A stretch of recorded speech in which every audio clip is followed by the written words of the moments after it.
ಜಾತಿ ಗಣತಿ ಸಮೀಕ್ಷೆಗೆ ಕಾಲೇಜು ವಿದ್ಯಾರ್ಥಿಗಳನ್ನ ಬಳಕೆ ಮಾಡಿಕೊಳ್ಳಲಾಗ್ತಾ ಇದೆ. ಮುಖ್ಯಮಂತ್ರಿ ಸಿದ್ದರಾಮಯ್ಯ ತವರಿನಲ್ಲಿ ಈ ಒಂದು ಘಟನೆ ಬೆಳಕಿಗೆ ಬಂದಿದೆ.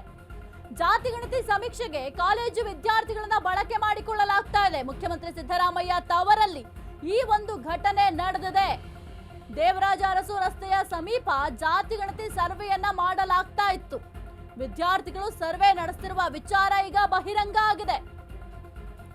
ಜನರು ಕೇಳಿದ ಪ್ರಶ್ನೆಗೆ ಸೂಕ್ತ ಉತ್ತರವನ್ನ ನೀಡದ ಯುವಕರನ್ನ ತರಾಟೆಗೆ ತೆಗೆದುಕೊಂಡಿದ್ದಾರೆ ಸಾರ್ವಜನಿಕರು. ಜಾತಿ ಗಣತಿಗೆ ವಿದ್ಯಾರ್ಥಿಗಳನ್ನ ನಿಯೋಜಿಸಿದ್ದಕ್ಕೆ ಭಾರಿ ಆಕ್ರೋಶ ಕೂಡ ವ್ಯಕ್ತ ಆಗ್ತಾ ಇದೆ. ಸ್ಟೂಡೆಂಟ್ಸ್ ಮೊಬೈಲ್ ನಲ್ಲಿ ಸರ್ವೆ ಆಪ್ ಡೌನ್ಲೋಡ್ ಮಾಡಿದ್ದಾರಂತೆ. ಸರ್ವೆ ಬೇಗ ಮುಗಿಸಲು ಸ್ಟೂಡೆಂಟ್ ಬಳಕೆ ಅಂತ ಉತ್ತರವನ್ನ ಕೊಡ್ತಾ ಇದ್ದಾರೆ. ಅಧಿಕಾರಿಗಳಿಗೆ ಫೋನ್ ಮಾಡಿ ಸ್ಥಳೀಯರಿಂದ ತರಾಟೆ ತೆಗೆದುಕೊಳ್ಳಲಾಗಿದೆ.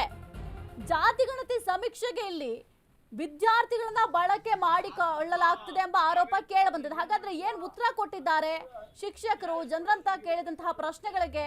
ಜನರು ಏನ್ ಪ್ರಶ್ನೆ ಮಾಡ್ತಾ ಇದ್ದಾರೆ ನೋಡೋಣ.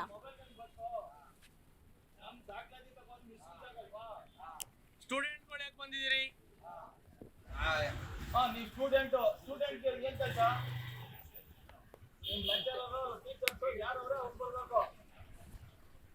ಇಲ್ಲ, ಸ್ಟೂಡೆಂಟ್ಸ್ ಏನ್ರ ಕೆಲಸ ನಿಮ್ಗೆ? ಹಾ,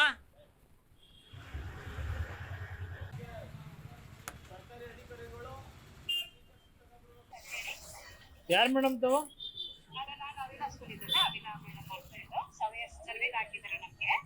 ಈಗ ನೀವು ಸ್ಟೂಡೆಂಟ್ಸ್ಗೆಲ್ಲ ನೀವು ಇದು ಮಾಡ್ಬೋದಾ, ಕಳಿಸ್ಬೋದಾ?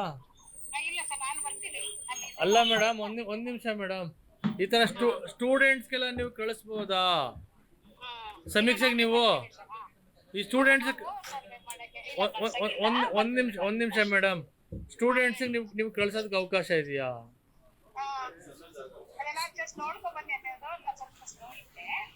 ನೀವು ಏನಾರ ಹೇಳಿ ಮೇಡಮ್, ನೀವು ಬರೋ ಪ್ರಶ್ನೆ ಅಲ್ಲ. ಅದು ಹೆಂಗೆ ಸ್ಟೂಡೆಂಟ್ಸ್ಗಳು ಕಳ್ಸಿದ್ರಿ ನೀವು ಇಲ್ಲಿಗೆ?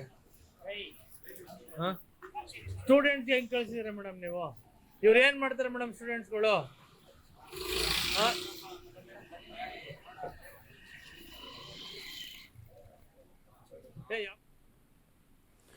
ಜಾತಿ ಗಣತಿ ಸಮೀಕ್ಷೆಗೆ ಕಾಲೇಜು ವಿದ್ಯಾರ್ಥಿಗಳನ್ನ ಬಳಕೆ ಮಾಡಿಕೊಂಡಿದ್ದಾರೆ. ಸ್ಥಳೀಯರು ತರಾಟೆ ತೆಗೆದುಕೊಂಡಿದ್ದಾರೆ. ನಿಮಗೆ ಸರ್ಕಾರದವರು ಜಾತಿ ಗಣತಿ ಸರ್ವೆ ಮಾಡಬೇಕು ಅಂತ ಹೇಳಿರೋದು, ಅದನ್ನ ಬಿಟ್ಟು ವಿದ್ಯಾರ್ಥಿಗಳನ್ನ ಯಾವ ರೀತಿ ನೀವು ಬಳಕೆ ಮಾಡ್ಕೊಳ್ತೀರಾ? ಇದೇನಾದ್ರು ಮೇಲಧಿಕಾರಿಗಳ ಗಮನಕ್ಕೆ ತಂದಿದ್ದೀರಾ ಅಂತ ಸಾರ್ವಜನಿಕರು ತರಾಟೆ ತೆಗೆದುಕೊಂಡಿದ್ದಾರೆ. ಹೌದು, ವಿದ್ಯಾರ್ಥಿಗಳನ್ನ ಯಾವ ಕಾರಣಕ್ಕೆ ಇಲ್ಲಿ ಬಳಕೆ ಮಾಡ್ಕೊಂಡಿದ್ದೀರಾ? ಯಾವ ರೀತಿ ವಿದ್ಯಾರ್ಥಿಗಳಲ್ಲಿ ಜಾತಿ ಗಣತಿ ಸರ್ವೆ ಮಾಡಿಸ್ತೀರಾ? ಅವರ ಮೊಬೈಲ್ನಲ್ಲಿ ಆ್ಯಪನ್ನು ಯಾಕೆ ಡೌನ್ಲೋಡ್ ಮಾಡಿದ್ದೀರಾ? ಇದಕ್ಕೆ ಅಧಿಕಾರಿಗಳು ಉತ್ತರ ಕೊಡಬೇಕು. ನಿಮಗೆ ಸರ್ಕಾರದವ್ರು ಸಂಬಳ ಕೊಡೋದು, ವಿದ್ಯಾರ್ಥಿಗಳಿಗನ್ನ ಯಾಕೆ ನೀವು ಬಳಕೆ ಮಾಡ್ಕೊಳ್ತಾ ಇದ್ದೀರಾ? ಮೈಸೂರಲ್ಲಿ ಈ ರೀತಿ ಆಗಿರೋವಂಥದ್ದು ಸಿಎಂ ಸಿದ್ದರಾಮಯ್ಯ ಅವರ ತವರು ಕ್ಷೇತ್ರ. ಇಲ್ಲಿ ಹೇಳೋರು ಕೇಳೋರು ಯಾರು ಇಲ್ವಾ ಅಂತ ಅಧಿಕಾರಿಗಳು ಕಣ್ಮುಚ್ಕೊಂಡು ಕೂತಿದ್ದೀರಾ? ಒಬ್ರು ಬಂದು ನೋಡೋದಕ್ಕೆ ಸ್ಟೂಡೆಂಟ್ ಅಂತೆ, ಸಮೀಕ್ಷೆ ಮಾಡೋದಕ್ಕಿಂತ ಮೊದಲು ಬರೋದು, ನೋಡೋದು, ಹೋಗೋದು, ಆಮೇಲೆ ಮತ್ತೆ ಟೀಚರ್ಸ್ ಬಂದು ಸರ್ವೆ ಮಾಡೋದಂತೆ. ಇದು ಯಾವ್ದ್ರಿ ಇದು? ಇದನ್ನ ರೂಲ್ಸ್ ನಿಮ್ಗೆ ಹೇಳ್ಕೊಟ್ಟಿರೋದು? ಕುರಿತು ಹೆಚ್ಚಿನ ಮಾಹಿತಿ ನೀಡ್ತಾರೆ ನಮ್ಮ ಪ್ರತಿನಿಧಿ ಸಂದೀಪ್. ಈಗ ಬರೋದಿಕ್ ಒಂದ್ಸಲಿ, ನೋಡೋದಿಕ್ ಒಂದ್ಸಲಿ, ಮತ್ತೆ ಅವ್ರು ಬಂದು ಸರ್ವೆ ಮಾಡೋದಿಕ್ ಒಂದ್ಸಲ. ಟೀಚರ್ಸ್ ಏನ್ ಮಾಡ್ತಾ ಇದ್ದಾರೆ ಇಲ್ಲಿ? ಹೆಂಗೆ ವಿದ್ಯಾರ್ಥಿಗಳನ್ನ ಬಳಕೆ ಮಾಡ್ಕೋತಾರೆ? ಮೇಲಧಿಕಾರಿಗಳು ಏನ್ ಕಣ್ಮುಚ್ಕೊಂಡು ಕೂತಿದ್ದಾರೆ? ಅವ್ರ ಗಮನಕ್ಕೆ ಹೋಗ್ತಾ ಇಲ್ವಾ ಇದು ಯಾವ ವಿಚಾರನೂ? ಸಾಹಿತ್ಯ ಏನು ಮೈಸೂರಿನಲ್ಲಿ ರಾಜ್ಯ ಸರ್ಕಾರ ನಡೆಸ್ತಾ ಇರತಕ್ಕಂತಹ ಸಾಮಾಜಿಕ ಮತ್ತು ಶೈಕ್ಷಣಿಕ ಜಾತಿ ಜನಗಣತಿಗೆ ಕಾಲೇಜು ವಿದ್ಯಾರ್ಥಿಗಳನ್ನ ಬಳಕೆ ಮಾಡಿಕೊಂಡಿರುವಂತಹ ಘಟನೆ ಈಗ ಬಹಿರಂಗ ಆಗಿರ್ತಕ್ಕಂತಹದ್ದು. ಅಂದ್ರೆ ಹಿಂದಿನ ಮೊದಲಿನಿಂದಲೂ ಕೂಡ ಈ ಒಂದು ಗಣತಿಗೆ ವಿರೋಧ ವ್ಯಕ್ತ ಆಗಿರ್ತಕ್ಕಂಥದ್ದು, ಸಾಕಷ್ಟು ಗೊಂದಲವೂ ಕೂಡ ಇರುವಂತಹದ್ದು. ಸರ್ಕಾರ ಆತುರದ ನಿರ್ಧಾರಗಳನ್ನು ತೆಗೆದುಕೊಳ್ತು.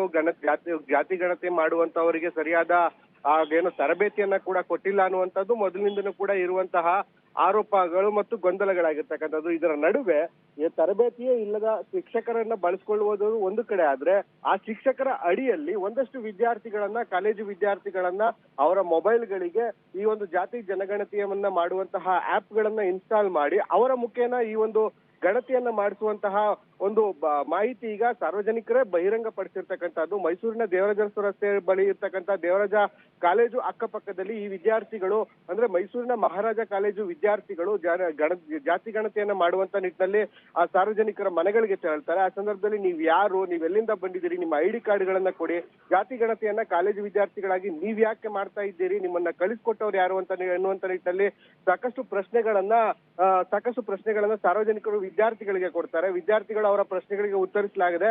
ನಿಮಗೆ ಯಾರು ಈ ಒಂದು ಕೆಲಸಕ್ಕೆ ನಿಯೋಜನೆ ಮಾಡಿದ್ದಾರೆ ಅವರಿಗೆ ಒಂದು ಕರೆಯನ್ನ ಮಾಡ್ಕೊಡಿ ಅನ್ನುವಂತ ನಿಟ್ಟಿನಲ್ಲಿ ಅವರಿಗೂ ಕೂಡ ಒಂದಷ್ಟು ತರಾಟೆಗೆ ತೆಗೆದುಕೊಳ್ಳುವಂತಹ ಕೆಲಸವನ್ನ ಸಾರ್ವಜನಿಕರು ಮಾಡ್ತಾರೆ.